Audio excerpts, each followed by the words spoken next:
നാടിന്റെ പൊരുളായ നാഥനല്ലവൂ ഞങ്ങൾക്ക് തുണയാകണേ.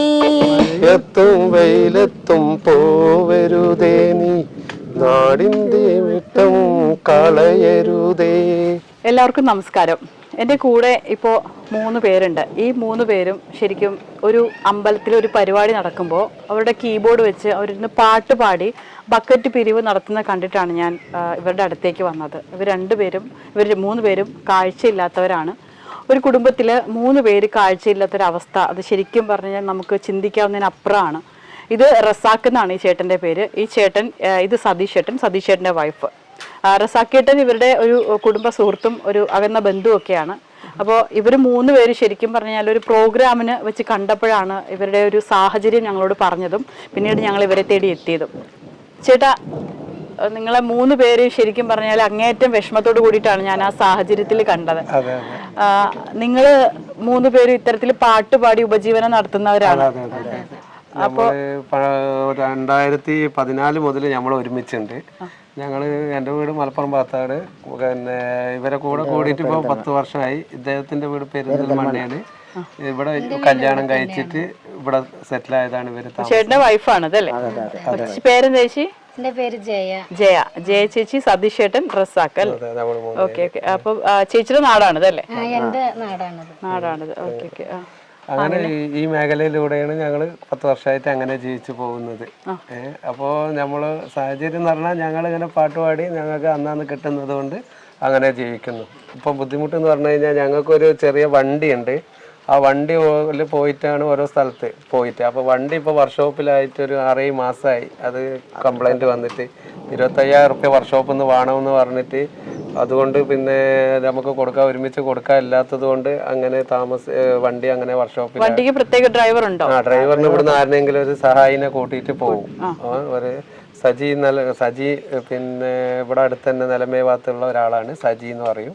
സജീവ് അദ്ദേഹമാണ് ഞങ്ങളെ കൂടെ വരുന്നത്.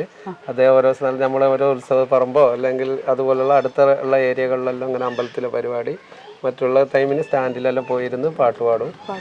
അദ്ദേഹത്തിനൊരു 500-600 കൂലി കൊടുക്കും.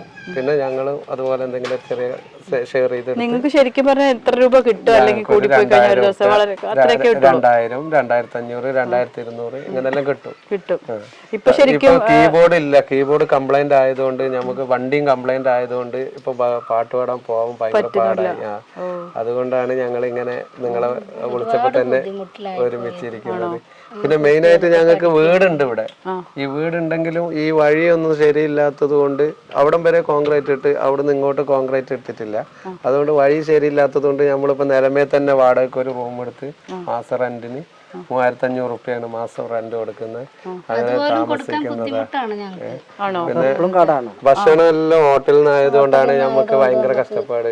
വീടാകുമ്പോ നമുക്ക് ഇവിടെ വെച്ച് പാകം ചെയ്ത്. പക്ഷെ നിങ്ങൾക്ക് ഇവിടം വരെ എത്തുന്ന വഴി എന്ന് വെച്ചാൽ വളരെ കഷ്ടമാണ്. ഞങ്ങൾ ഈ റൂട്ട് കയറി വന്നപ്പോ തന്നെ കണ്ടത് വളരെ കഷ്ടം പിടിച്ച വഴിയാണ്. ശരിക്കും കാഴ്ചയില്ലാത്തവരുടെയൊക്കെ അവസ്ഥ ഇതുവഴി വന്നു കഴിഞ്ഞാൽ ഞങ്ങൾക്ക് പോലും എത്താൻ പറ്റുന്നില്ലായിരുന്നു. അത്രയും വളരെ ടഫായിട്ടുള്ള ഒരു വഴിയാണ്. റിസ്ക് ആണ് ഇതിലെ കൂടെ എത്തുന്ന കാര്യം. ഇവിടെ ശരിക്കും ഈ വഴികളൊക്കെ ഞങ്ങൾ കാണിച്ചു തരാം. ഈ വഴിയിലൂടെ ഈ 3 പേരും കാഴ്ചയില്ലാത്തവർ ഇവരുടെ ജോലിയും അല്ലെങ്കിൽ ഇവരുടെ ഈ ഒരു പാട്ടൊക്കെ കഴിഞ്ഞതിന് ശേഷം വരുന്നത് സന്ധ്യ സമയത്താണ്. ഇരുട്ടാണ്, ലൈറ്റ് പോലും പലപ്പോഴും ഉണ്ടാവില്ല. ഈ സ്ഥലത്തൂടെയൊക്കെയാണ് ഇവർ എത്തുന്നത്. ഇവരുടെ വീട് ശരിക്കും ഇവിടെ താമസിക്കുന്നുവെങ്കിലും ഈ നിലവിലെ സാഹചര്യത്തിൽ ഇവർക്ക് ഇവിടെ താമസിക്കാൻ പറ്റത്തില്ല. ഇവർ പുറത്ത് ഒരു റൂം എടുത്ത്, അതായത് ഇവർ ടൗണിനോട് ചേർന്ന് റൂം എടുത്തിട്ടാണ് ഇവർ താമസിക്കുന്നത്. മാത്രമല്ല ഇവരുടെ കീബോർഡ് നഷ്ടപ്പെട്ടിരിക്കുകയാണ്. ഇപ്പൊ ശരിക്കും കംപ്ലൈന്റ് ആയിട്ട് ഈ കീബോർഡ് ഇവർക്ക് ഉപയോഗിക്കാൻ പറ്റാത്തൊരു സാഹചര്യമാണ്. അതുകൊണ്ട് ഇവർക്ക് പാട്ട് പാടാൻ പറ്റുന്നില്ല. പ്രോഗ്രാമുകൾ, ഉത്സവമാണ് ഈ കാലമൊക്കെ. ഉത്സവകാലങ്ങളിൽ ഒരുപാട് പരിപാടികൾ വരുന്നതാണ്. പക്ഷെ ഇവർക്കൊന്നിനും പോകാൻ പറ്റാതെ എന്താണെന്ന് അറിയില്ല. അവർക്ക് ആകെ വല്ലാത്തൊരു അവസ്ഥയിലാണ് ഞങ്ങളെ കോണ്ടാക്ട് ചെയ്യുന്നത്. വർക്ക്ഷോപ്പിലാണ് വണ്ടിയും 25,000 റുപ്യ കൊടുത്താൽ അവർ ഇറക്കി തരാ പറഞ്ഞ്.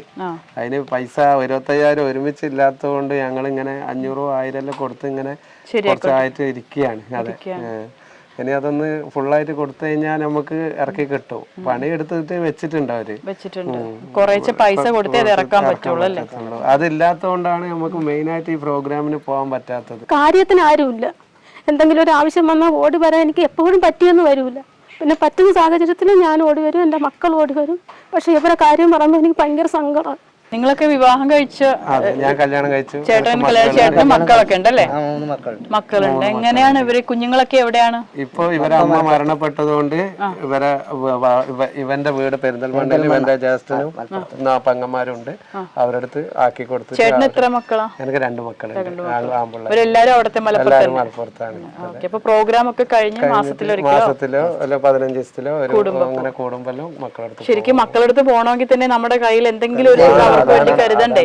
അതുകൂടെ നമ്മുടെ കയ്യിലില്ല അല്ലേ? 4 മാസമായിട്ട് ഞങ്ങള് പോവാണ്ടിരിക്കുകയാണ് അങ്ങോട്ട്. ഈ വണ്ടി കംപ്ലൈന്റ് ആയതുകൊണ്ട് പുറത്ത് പോകാൻ പരിപാടിക്ക് പോകാൻ നടക്കാത്തതുകൊണ്ടും പിന്നെ നമുക്ക് കിട്ടണത് നമുക്ക് ഇവിടെ ഹോട്ടലിലെ ചെലവും ഭക്ഷണ ചെലവും വാടകയെല്ലാം ആയിട്ട് അങ്ങനെ പിന്നെ കുട്ടികൾക്ക് കീബോർഡ് ഇത് നമ്മളിങ്ങനെ വടി ഇങ്ങനെ തട്ടി ഇങ്ങനെ നടക്കും. ബാക്കി എല്ലാരും ട്രെയിന് ബാക്കിൽ ഇങ്ങനെ വരും. ഞാൻ ഫ്രണ്ടിൽ നടക്കും, ഇവരെല്ലാം ബാക്കിൽ ഇങ്ങനെ വരും. ഒരു വല്ലാത്ത കഷ്ടമാണ് കേട്ടോ. ശരിക്കും ഒരാളെ സ്റ്റിക്ക് ഉപയോഗിച്ചുകൊണ്ട് ഫ്രണ്ടിൽ നടക്കും, അദ്ദേഹത്തിന്റെ പിന്നാലെ ട്രെയിൻ പോലെ. അവരത് തമാശ പോലെ പറയുന്നെങ്കിലും ഭയങ്കര സങ്കടമാണ് ആ ഒരു അവസ്ഥ നമുക്ക് കാണുമ്പോഴും അല്ലെങ്കിൽ അതൊക്കെ ചിന്തിക്കുമ്പോൾ തന്നെ ഭയങ്കര സങ്കടമുള്ള കാര്യമാണ്. ഇവർ അതൊക്കെ ചിരിച്ചുകൊണ്ടാണ് ഇവര് ജീവിതത്തിനെ നേരിടുന്നത്. നമുക്കൊക്കെ കാഴ്ചയുണ്ട്, നമുക്കൊക്കെ കേൾക്കാൻ പറ്റുന്നുണ്ട്, നമുക്കൊക്കെ ഏത് സമയത്ത് എവിടെ വേണമെങ്കിലും ഇറങ്ങി പോകാൻ പറ്റുന്നുണ്ട്. പക്ഷെ നിങ്ങളൊന്ന് ഓർക്കുക, കാഴ്ചയില്ലാത്തൊരു ലോകം എന്ന് പറഞ്ഞാൽ എത്രത്തോളം സങ്കടമാണ്. അതിനപ്പുറമാണ് ഇവരുടെ ജീവിതത്തിൽ ഇപ്പോൾ ഇവർ അനുഭവിക്കുന്ന പ്രശ്നങ്ങളും അതുപോലെ ഇവരുടെ സാമ്പത്തികമായിട്ടുള്ള ബുദ്ധിമുട്ടുകളും. നിങ്ങൾ ആരെങ്കിലും ഈ പ്രേക്ഷകർ കാണുന്നവർ ആരെങ്കിലും ഈ കുടുംബങ്ങളെ അറിയുമെങ്കിൽ, അല്ലെങ്കിൽ നിങ്ങൾക്ക് അറിയത്തില്ലായിരിക്കാം, പക്ഷെ ഒരു പക്ഷേ കൊല്ലം ബീച്ചില്, വർക്കല ബീച്ചില് ഒക്കെ പാടാറുണ്ട് ഈ ഏരിയയിലുള്ള ബസ് സ്റ്റാൻഡുകളിലൊക്കെ നമ്മളെ കാണുന്നവരുണ്ടാവും അല്ലേ? അപ്പൊ നമ്മളെ ഇവരെ അറിയാത്തവരായിട്ട് ചുരുക്കം, കൊല്ലം ജില്ലയിലെ അറിയാത്തവരായിട്ട് ചുരുക്കമാണ്. എങ്കിൽ പോലും നമ്മുടെ വിസ്മയയുടെ പ്രേക്ഷകർ എവിടെ നിന്നാണെങ്കിലും കാണുന്നുണ്ടെങ്കിൽ ഇവരുടെ ഉപജീവന മാർഗമാണ് ഈ കീബോർഡ് എന്ന് പറയുന്നത്. അത്യാവശ്യമായിട്ട് ഈ കീബോർഡ് ഒന്ന് റെഡിയാക്കേണ്ടതുണ്ട്. അതോടൊപ്പം ഇവർക്ക് സഞ്ചരിക്കാനുള്ള ഇവരുടെ ഒരു വാഹനം, അത് ഒരു 25,000 രൂപയുണ്ടെങ്കിൽ ആ വാഹനം നമുക്ക് ശരിയാക്കാൻ പറ്റും. അപ്പൊ നമ്മൾ എല്ലാവരും കൂടി മനസ്സ് വെക്കുകയാണെങ്കിൽ ഇവരുടെ ഒരു ജീവിതത്തിന്റെ ചെറിയ രീതിയിലെങ്കിലും നമുക്ക് ഇവർക്ക് വേണ്ടി ഒന്ന് കൈകോർക്കാം. ക്യാമറമാൻ അൻഷാദ് മാസ്മരിക്കൊപ്പം ബിലുവനിസൻ, വിസ്മയ ന്യൂസ്.